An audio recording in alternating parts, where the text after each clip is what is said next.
Union బ్యాంక్లో salary account open చేయడం కోసం డాక్యుమెంట్స్ అనేవి ఆధార్ కార్డు ఉండాలి, next mobile number Aadhaar link అయి ఉండాలి, పాన్ కార్డు ఉండాలి, పాస్పోర్ట్ సైజ్ ఫొటోస్ 3 ఉండాలి, సైజ్ వచ్చి 20 KB నుంచి 50 KB మిడిల్లో ఉండాల్సి వస్తుంది. అడ్రస్ ప్రూఫ్ కోసం ఆధార్ సరిపోద్ది, సైజ్ 20 KB నుంచి 100 KB మిడిల్లో ఉండాలి. ఐడెంటిఫికేషన్ ప్రూఫ్ కోసం కూడా ఆధార్ సరిపోద్ది, అది కూడా సేమ్ 20 KB నుంచి 100 KB మిడిల్లో ఉండాలి. సిగ్నేచర్ వచ్చేసరికి 20 KB నుంచి 50 KB మిడిల్లో ఉండాలి. మనం అకౌంట్ ఓపెన్ చేసినప్పటికీ కంపల్సరీగా మన మొబైల్ అనేది బ్యాంక్కి తీసుకెళ్ళాల్సి వస్తుంది అన్నమాట. లాస్ట్లో ఎట్లా ఓపెన్ చేద్దామో చూద్దాం. ఏదైనా బ్రౌజర్లో గూగుల్ ఓపెన్ చేసి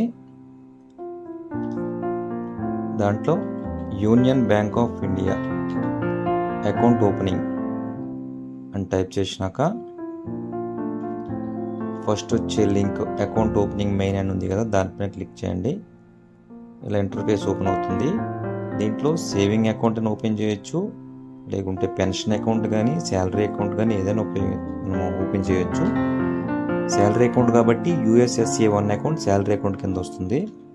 నెక్స్ట్ మనం ఇక్కడ ఆధార్ నెంబర్ ఎంటర్ చేసేసి నెక్స్ట్ ఆధార్ నెంబర్ ఎంటర్ చేసి సెలెక్ట్ లార్జెస్ట్ నెంబర్ అంటే 15, ఇక్కడ 15 ఎంటర్ చేసి సబ్మిట్ మీద ప్రెస్ చేసామంటే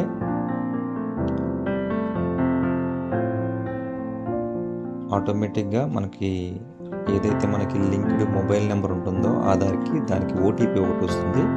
ఆ OTP ఇక్కడ ఎంటర్ చేయవలసి వస్తుంది. OTP ఎంటర్ చేద్దాం.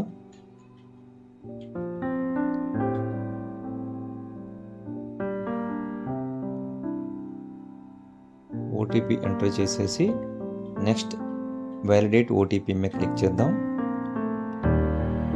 ఆటోమేటిక్గా మన నేమ్ అనేది ఆధార్కి ఏదైతే లింక్ అయి ఉంటుంది కదా మన మొబైల్ నెంబర్ నేమ్ మనకు ఆటోమేటిక్గా వస్తుంది.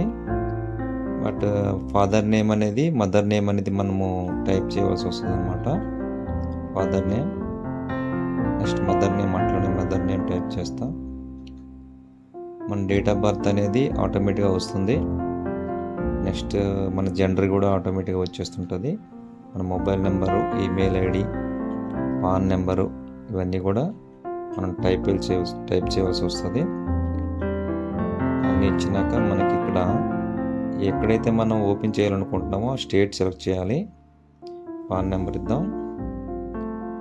పాన్ నెంబర్ ఇచ్చాక నెక్స్ట్ స్టేట్, మనం ఎక్కడైతే మనం అకౌంట్ ఓపెన్ చేయాలనుకుంటున్నామో ఆ స్టేట్, అలాగే ఏ డిస్ట్రిక్ట్లో ఓపెన్ చేయాలనుకుంటున్నామో ఆ డిస్ట్రిక్ట్, నెక్స్ట్ మన నియరెస్ట్ బ్రాంచ్ ఎక్కడైతే ఉందో ఆ బ్రాంచ్ని అక్కడ సెలెక్ట్ చేసుకోవాల్సి వస్తుంది అనమాట. నెక్స్ట్ కంటిన్యూ చేద్దాం. నెక్స్ట్ ఇక్కడ మనకి కంటిన్యూ చేసినాక మనకి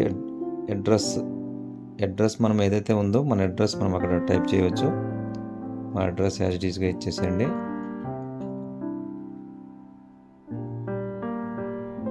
నెక్స్ట్ ఇక్కడ కమ్యూనికేషన్ అడ్రస్ ఉంది కదా, కమ్యూనికేషన్ అడ్రస్ అనేది సేమ్ అదే అడ్రస్ అయితే communication address same as primary address కింద వచ్చేస్తుంది.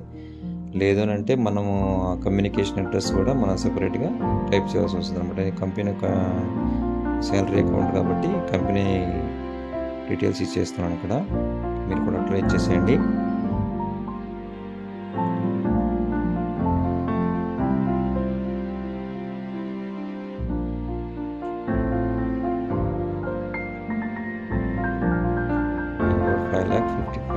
నెక్స్ట్ ఆక్యుపేషన్ వస్తేటికి మనకి మ్యానుఫ్యాక్చరింగ్ పెట్టుకోండి. మీ కంపెనీ ఏదైతే మ్యానుఫ్యాక్చర్ లేదా లిమిటెడ్ కంపెనీ అయితే లిమిటెడ్ కంపెనీ అట్లా పెట్టుకోండి.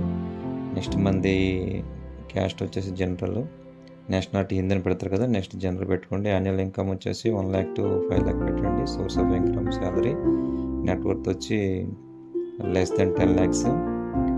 నెక్స్ట్ మనది ఎక్కడైతే ప్లేస్ ఆఫ్ బర్త్ అక్కడ పెడతాం. నెక్స్ట్ కంట్రీ ఇండియా నన్ను పెట్టుకోండి. మెటీరియల్ స్టేటస్ మ్యారేజ్ అయితే మ్యారేజ్, సింగిల్. కంటిన్యూ ప్రెస్ చేయండి. కంటిన్యూ ప్రెస్ చేసినాక నామినీ డీటెయిల్స్ వస్తుంది.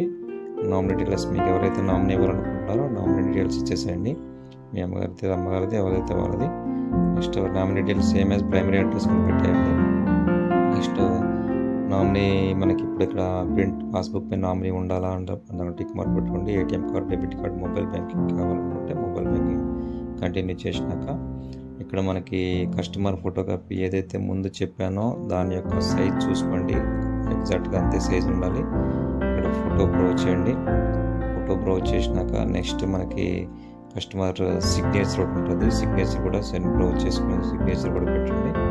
నెక్స్ట్ ఆధార్ కార్డ్ ఇమేజ్ ఒకటి బ్రౌజ్ చేసేసి ఆధార్ కార్డ్ ఇమేజ్ కూడా పెట్టేసి బ్రౌజ్ చేసి అప్లోడ్ చేయండి. ఆధార్ అయిపోయినాక నెక్స్ట్ మన కమ్యూనికేషన్ అడ్రస్ ప్రూఫ్ కోసం మళ్ళీ ఆధార్ కార్డే పెట్టి వచ్చే ప్రాబ్లం లేదు. ఆధార్ కార్డు మళ్ళీ అప్లోడ్ చేసేసి సేవ్ బటన్ మీద ప్రెస్ చేయండి. మన అప్లికేషన్ ఫామ్ అనేది సేవ్ అవుతుంది. సేవ్ అయినాక ఇదొక మనం ఇక్కడ ఓకే ప్రెస్ చేయండి. ఓకే ప్రెస్ చేసి సబ్మిట్ చేయండి. సబ్మిట్ చేసినాక